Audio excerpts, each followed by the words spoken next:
홈팀 요미우리는 포스터 그리핀이 시즌 4승 도전에 나선다. 31일 주니치 원정에서 7이닝 2실점의 호투를 보여준 그리핀은 이번 시즌 거의 무적에 가까운 투구를 이어가고 있는 중이며 워낙 홈 경기 강점이 확실한 투수이기 때문에 호투의 가능성은 상당히 높은 편. 원정팀 라쿠텐은 오우치 세이야가 전격적인 데뷔전을 치른다. 2023년 7라운드 지명을 받고 입단한 오우치는 웰레스 고교 시절부터 미완의 대기로 평가받던 투수. 이번 시즌 이스턴 리그에서 1.97의 방어율과 207의 피안타율, 그리고 WHIP가 1.00이었는데 솔직히 너무 전격적인 기용이라는 느낌이 강하다. 완봉패 이후 필승. 라쿠텐의 법칙은 이번에도 지켜졌고, 하지만 좌완에게 유독 약한 팀 특성상 그리핀 공략은 쉽지 않을 듯. 결국 침묵하고 있는 요미우리 타선이 관건인데, 신인의 데뷔전을 도쿄돔으로 잡는다는 건 어지간히 자신이 있던가 어지간히 미쳤든가 둘 중 하나다. 선발에서 앞선 요미우리 자이언츠가 승리를 가져갈 것이다. 홈팀 야쿠르트는 요시무라 코지로가 시즌 3승 도전에 나선다.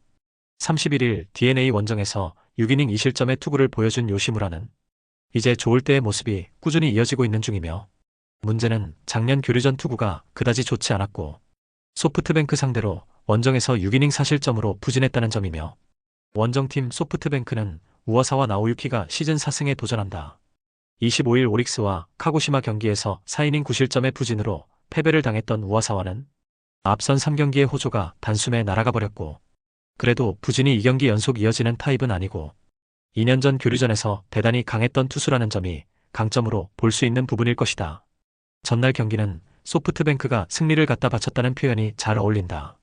무난하게 이길 수 있는 경기를 날려버린 후유증을 극복할 수 있느냐가 포인트.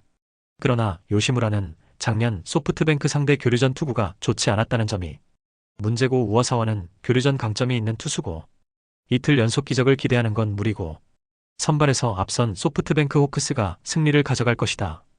홈팀 요코하마는 오오누키 시니치가 시즌 2승 도전에 나선다. 30일 야쿠르트와 홈 경기에서 7이닝 1실점의 호투로 승리를 거둔 오오누키는 어느 정도 불운을 벗어난 바 있고, 이번 시즌 홈 경기 투구는 여전히 좋은 편인데 작년 교류전에서 극과 극의 투구를 보여주었다는 점이 불안 요소고, 원정팀 니포넴은 야마사키 사치야가 시즌 3승에 도전한다. 31일 치바 롯데와 홈 경기에서 6이닝 3실점의 아쉬운 투구를 보여준 야마사키는 실책 때문에 어느 정도 손해를 본 면이 있었고, 이번 시즌 야외 구장 투구가 좋지 않은데 작년 교류전에서 극도로 부진했다는 점이 꽤나 아픈 부분이다. 전날 경기는 투수전의 진수를 보여주었고, 정확히 말한다면 양팀의 타선은 찬스를 살리지 못하는 문제를 드러냈고, 오오누키와 야마사키 모두 교류전에선 기복을 무시할 수 없는 투수들.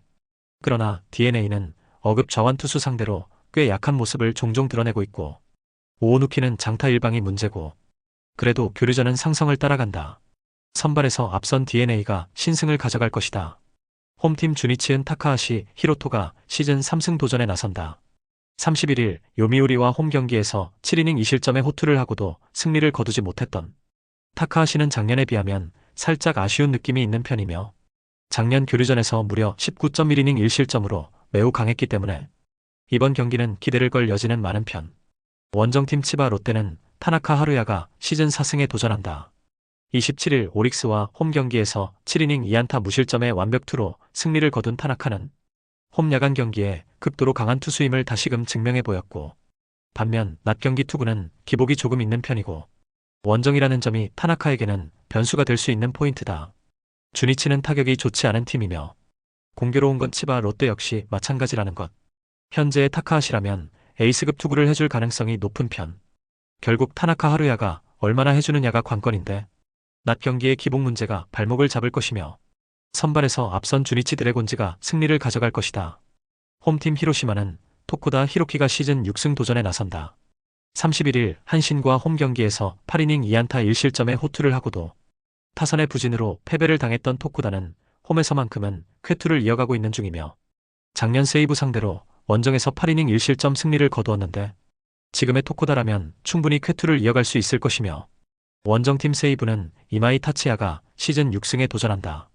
31일 오릭스와 호토모토 경기에서 7이닝 2실점의 투구를 보여준 이마이는 그 경기가 이번 시즌 가장 부진한 투구였다는 게 놀라울 따름이며, 작년 히로시마 상대로 홈에서 7이닝 2실점 패배를 당했지만 금년의 이마이는 리그 최강의 투수라고 해도 좋은 투수다.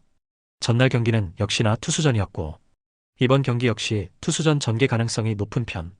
토코다는 홈에서 강하고 이마이는 이번 시즌 최고의 투수고 9회 0대 0도 가능한 레벨. 하지만 히로시마는 강속구 투수에게 아쉬운 반면 세이브는 좌완 상대로 그나마 좀 나은 편이고 이 점이 결국 승부를 가를 것이며 상성에서 앞선 세이브 라이온즈가 신승을 가져갈 것이다. 홈팀 한시는 오타케 코타로가 시즌 3승 도전에 나선다. 31일 히로시마 원정에서 7.1이닝 4안타 무실점의 호투로 승리를 거둔 오타케는 히로시마 킬러임을 다시금 증명해 보이는데 성공했고, 즉 팀을 상당히 가리는 타입인데 작년 오릭스 원정에서 6이닝 4실점 패배를 당했지만 홈에선 나름 강점이 있기 때문에 이번엔 그보다는 나을 것이며 원정팀 오릭스는 미야기 히로야가 시즌 4승에 도전한다. 31일 세이브와 호토모토 경기에서 7이닝 2실점의 호투를 하고도 승리를 거두지 못했던 미야기는 에이스의 위력을 계속 이어가고 있는 중이며 야외 구장 투구는 여전히 좋은 편이돼 교류전에서도 충분히 위력은 이어갈 수 있을 것이다. 한시는 기교파 좌완에겐 강하지만 강속구 좌완에겐 부진하고 즉 미야기 상대 고전 가능성이 높다는 이야기. 결국 오타케가 얼마나 해주느냐인데 일단 홈에서의 오타케는 기대를 걸어도 좋고 그러나 미야기보다는 분명 한 단계 떨어지는 편이고 오릭스는 승리조 불펜을 신뢰해도 좋은 편이며 선발에서 앞선 오릭스 버팔로스가 신승을 가져갈 것이다.